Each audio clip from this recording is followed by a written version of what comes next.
Now, Jesus rebukes his jealous disciples to teach them the proper way to follow him.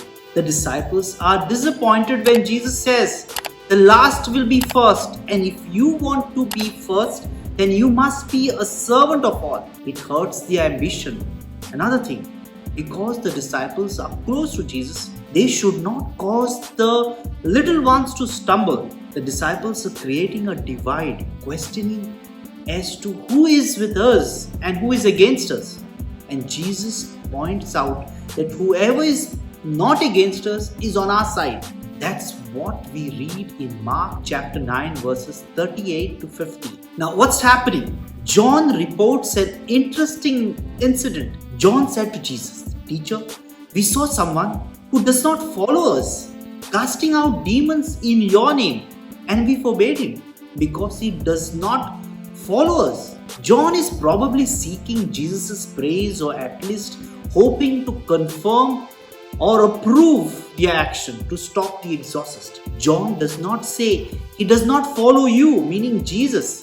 Instead, he says he does not follow us. Jesus always said, "Follow me," and not "follow us."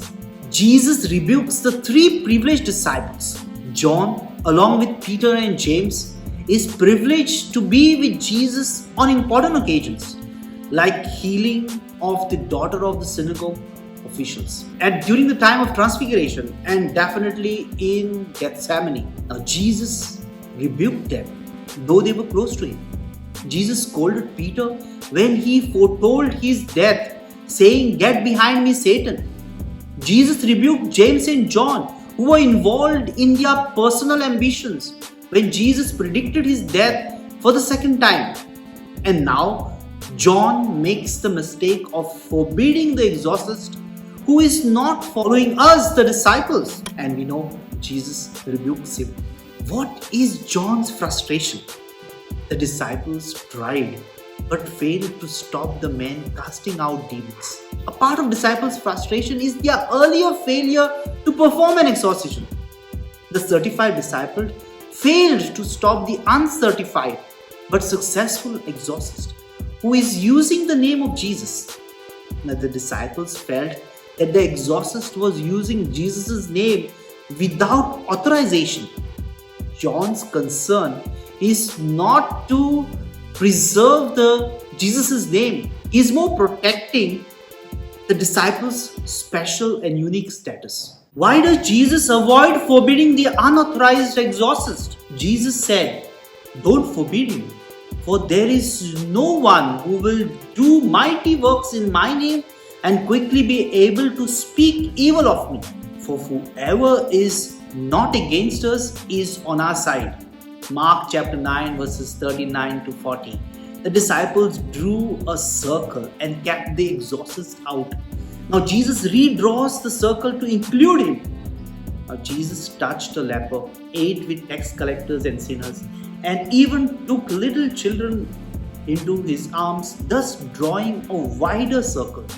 The disciples would still prevent the little children from coming to Jesus. Mark chapter 10 verses 13 to 16. The exorcist is not the enemy, like the scribes and the Pharisees. The exorcist is keeping Jesus' concern of driving out demons. The effect of the work is beneficial, and it is done in Jesus' name. He may not have met the authentic discipleship standard, but Jesus shows sympathy for his work and encourages the disciples to do the same. This is just a side note. In the Old Testament, Moses appointed 70 elders whom God gave the gift of prophecy. Eldad and Medad were not among the 70, yet they prophesied. And Joshua complained to Moses to stop Eldad and Medad. But Moses replied, "Are you jealous for my sake? I wish that all Yahweh's people were prophets, that Yahweh would put his spirit on them." Numbers chapter 11 verses 29. People fall in the trap of excluding others because they are not in the church community.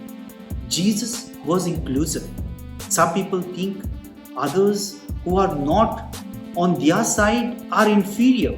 Jesus calls to set aside petty jealousies and respect the gift of those whose work is in the name of Jesus. Thank you for staying and watching this video. And if you haven't subscribed, hit the subscribe button and definitely press the notification bell that you don't miss out any of my videos on the channel. I appreciate you hitting the like button for this video and definitely share this video with your friends. Let's promote the gospel. See you next time. God bless you.